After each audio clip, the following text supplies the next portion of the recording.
আজ জানাবো পশ্চিমবঙ্গ দেশ এবং বিদেশের বাছাই করা গুরুত্বপূর্ণ 50টি তাজা সংবাদ। আপনি যদি চ্যানেলে নতুন হয়ে থাকেন তাহলে অবশ্যই চ্যানেলটি সাবস্ক্রাইব করুন, কারণ প্রতিদিনের সেরা খবর আপনার হাতের মুঠোয় পৌঁছে দিতে আমরা আছি সদা প্রস্তুত। খবরের প্রথমেই দেখে নেব সংবাদ শিরোনাম।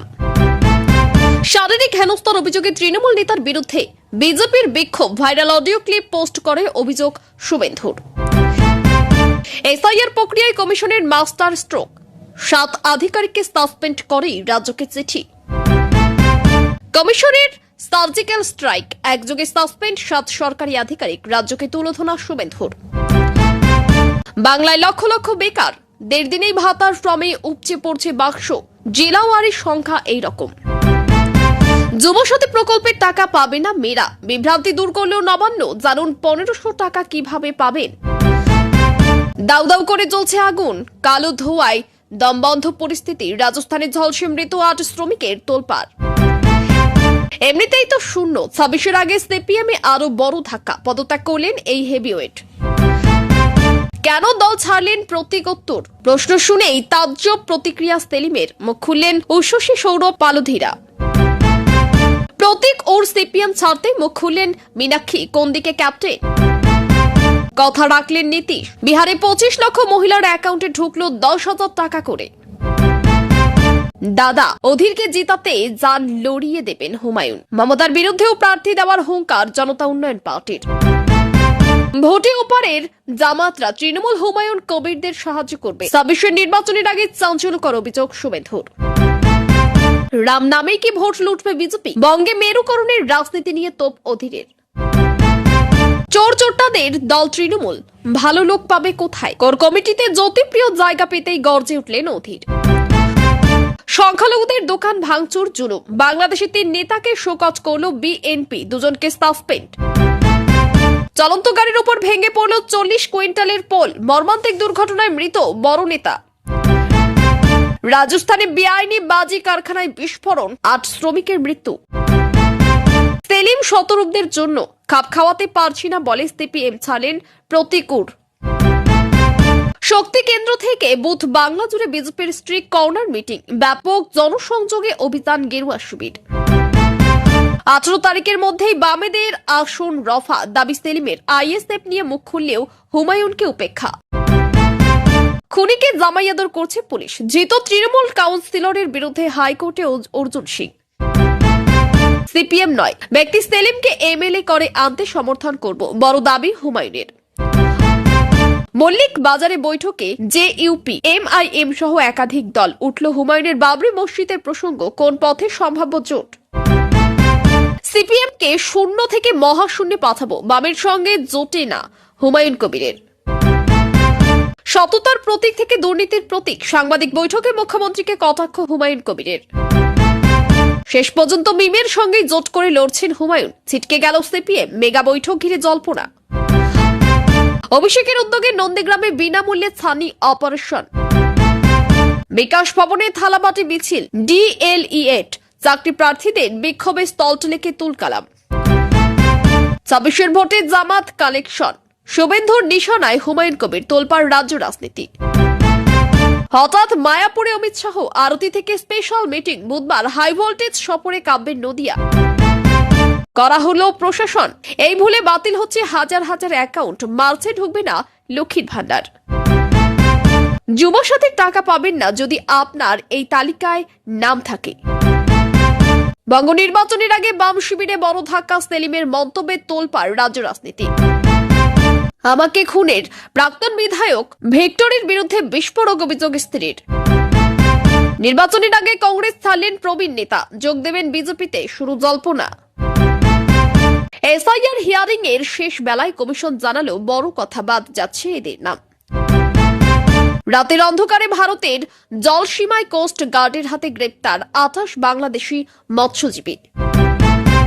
মালদাহে 4000 বেকারের চাকরির স্বপ্ন শেষ, নার্সিংহোমে নিয়োগের নামে কোটি কোটি টাকার মহা প্রতারণা। কোন সাংবাদিককে সাংসদ করবে তৃণমূল, কে হবে সংখ্যালঘুর মুখ, জোর জল্পনা। রক্তাক্ত পুলিশ, মাদক ও জুয়ার ডেরায় হানা দিতেই মানিকচকের রণক্ষেত্র, আক্রান্ত এএসআই ও সিভিক ভলান্টিয়ার। আরজিকর দুর্নীতি মামলায় সন্দীপের বিরুদ্ধে চার্জশিট জমা পড়লেও মেলেনি অনুমোদন, পিছল বিচার প্রক্রিয়া। আরজিকর কাণ্ডে বড় আপডেট, ৩৩ এপ্রিলের মধ্যে খালি হচ্ছে চাইনিজ স্কুল, হাইকোর্টে বড় কথা দিল রাজ্য।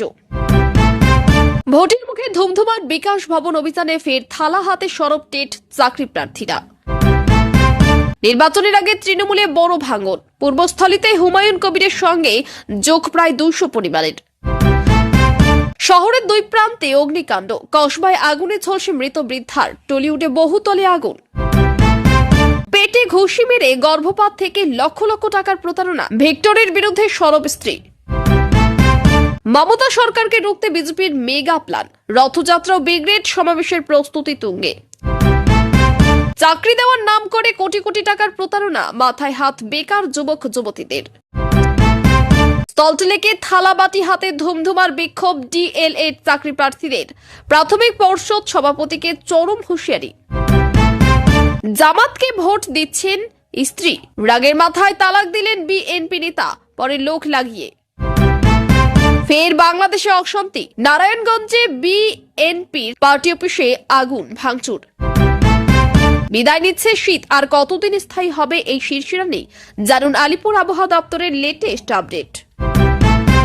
এতক্ষণ শুনছিলাম সংবাদ শিরোনাম, এবার আসি খবরের বিস্তারিত। এর আগে একটি ছোট্ট রিকোয়েস্ট, আপনি যদি এই চ্যানেলে নতুন হয়ে থাকেন তাহলে অবশ্যই চ্যানেলটি সাবস্ক্রাইব করুন।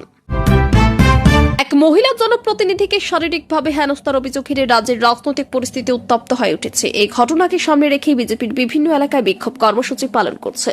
বিরোধী দলনেতা শুভেন্দু অধিকারী একটি অডিও ক্লিপ প্রকাশ করে দাবি করেছেন সেখানে শাসক দলের এক নেতার বিরুদ্ধে হেনস্থার অভিযোগের প্রমাণ রয়েছে। তার অভিযোগ ঘটনাটি অত্যন্ত গুরুতর এবং এর নিরপেক্ষ তদন্ত হওয়া উচিত। অন্যদিকে তৃণমূল কংগ্রেসের পক্ষ থেকে এই অভিযোগ অস্বীকার করা হয়েছে এবং দাবি করা হয়েছে রাজনৈতিক উদ্দেশ্যে এই ধরনের অভিযোগ সামনে আনা হচ্ছে। প্রশাসনের তরফে জানানো হয়েছে অভিযোগের সততা যাচাই করে প্রয়োজনীয় ব্যবস্থা নেওয়া হবে।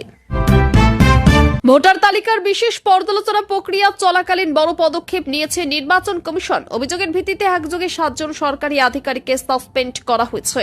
পাশাপাশি রাজ্য সরকারকে এই বিষয়ে বিস্তারিত রিপোর্ট চেয়ে চিঠিও পাঠানো হয়েছে। কমিশনের এই পদক্ষেপকে অত্যন্ত তাৎপর্যপূর্ণ বলে মনে করা হচ্ছে। প্রশাসনিক স্তরে দায়িত্ব পালনে কোনো গাফিলতি বা অনিয়ম হয়েছে কিনা তা খতিয়ে দেখতেই এই সিদ্ধান্ত নেওয়া হয়েছে বলে জানা গেছে। এই ঘটনায় রাজ্য প্রশাসনের ভূমিকা নিয়েও প্রশ্ন উঠতে শুরু করেছে। 7 জন সরকারি আধিকারিককে সাসপেন্ড করার ঘটনাকে কেন্দ্র করে রাজনৈতিক মহলে জোর প্রতিক্রিয়া দেখা দিয়েছে।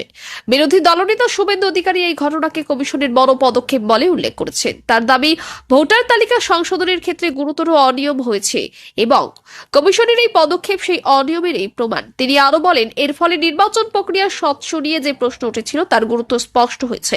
শাসক দলের পক্ষ থেকে অবশ্য এই বিষয়ে সরাসরি কোনো মন্তব্য না করে প্রশাসনিক প্রক্রিয়াকে গুরুত্ব দেওয়ার কথা বলা হয়েছে।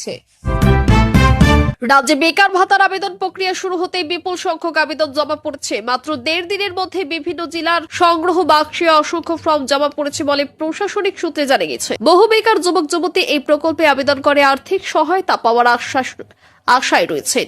জেলাভিত্তিক হিসাব অনুযায়ী শহর ও গ্রাম উন্নয়ন এলাকাতেও সমানভাবে আবেদন জমা পড়েছে। প্রশাসনের তরফে জানানো হয়েছে, প্রতিটি আবেদন যাচাই করে উপযুক্তদের তালিকা প্রস্তুত করা হবে এবং নির্ধারিত নিয়ম মেনেই সহায়তা প্রদান করা হবে। রাজস্থানে একটি কারখানায় ভয়াবহ অগ্নিকাণ্ডের ঘটনায় অন্তত 8 জন শ্রমিকের মৃত্যু হয়েছে। আগুন লাগার পর মুহূর্তের মধ্যে তা পুরো এলাকায় ছড়িয়ে পড়ে এবং কালো ধোঁয়ায় চারপাশ ঢেকে যায়। ঘটনাস্থলে দমকল বাহিনী পৌঁছে আগুন নিয়ন্ত্রণে আনার চেষ্টা চালায়, তবে ততক্ষণে বড়সড় ক্ষয়ক্ষতি হয়ে যায়। আহতদের দ্রুত হাসপাতালে নিয়ে যাওয়া হয়। প্রাথমিকভাবে শর্ট সার্কিট বা দাহ পদার্থ থেকে আগুন লাগার সম্ভাবনা খতিয়ে দেখা হচ্ছে। প্রশাসন ঘটনার তদন্তের নির্দেশ দিয়েছে এবং নিহতদের পরিবারকে সহায়তার আশ্বাস দেওয়া হয়েছে।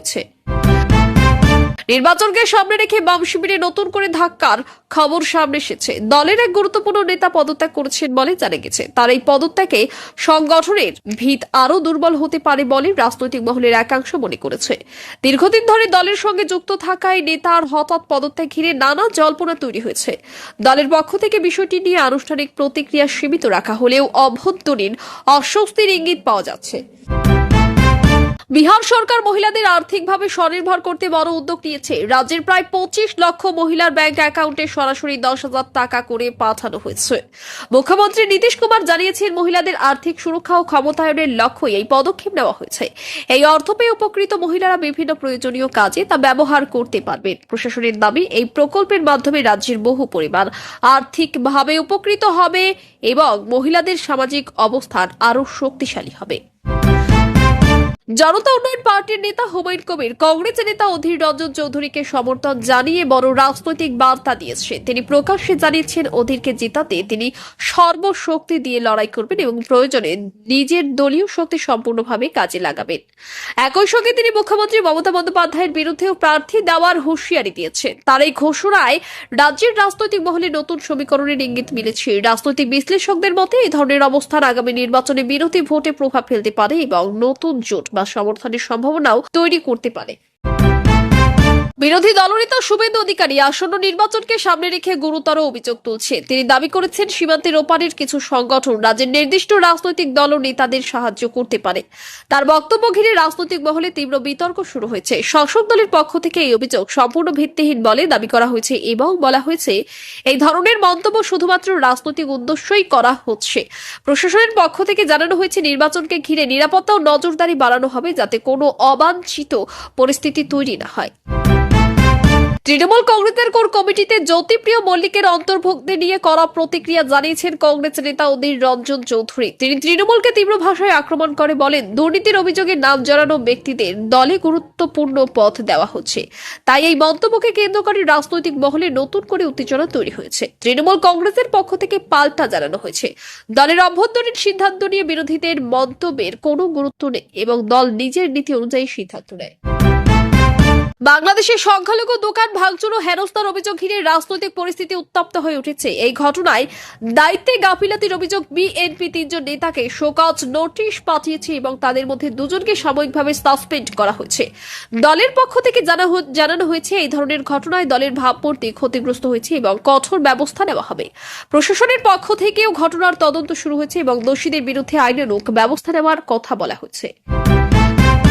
এক মর্মান্তিক দুর্ঘটনায় চলন্ত গাড়ির উপর একটি ভারী বৈদ্যুতিক খুঁটি ভেঙে পড়ায় এক রাজনৈতিক নেতার মৃত্যু হয়েছে। জানা গেছে, খুঁটিটির ওজন প্রায় 40 কুইন্টাল ছিল। আচমকা এই দুর্ঘটনায় গাড়িটি মারাত্মকভাবে ক্ষতিগ্রস্ত হয় এবং ঘটনাস্থলেই ওই নেতার মৃত্যু হয়। স্থানীয় বাসিন্দারা দ্রুত উদ্ধার কাজে এগিয়ে আসেন এবং পুলিশকে খবর দেন। পুলিশ ঘটনাস্থলে পৌঁছে তদন্ত শুরু করেছে এবং কি কারণে খুঁটিটি ভেঙে পড়ল তা খতিয়ে দেখা হচ্ছে। রাজস্থানে একটি বেআইনি বাজি কারখানায় বিস্ফোরণের ঘটনায় অন্তত 8 জন শ্রমিকের মৃত্যু হয়েছে। বিস্ফোরণের তীব্রতায় গোটা এলাকা কেঁপে ওঠে এবং মুহূর্তের মধ্যে আগুন ছড়িয়ে পড়ে। আহতদের দ্রুত হাসপাতালে নিয়ে যাওয়া হয়। প্রাথমিকভাবে নিরাপত্তা বিধি না মানার কারণেই এই দুর্ঘটনা ঘটেছে বলে মনে করা হচ্ছে।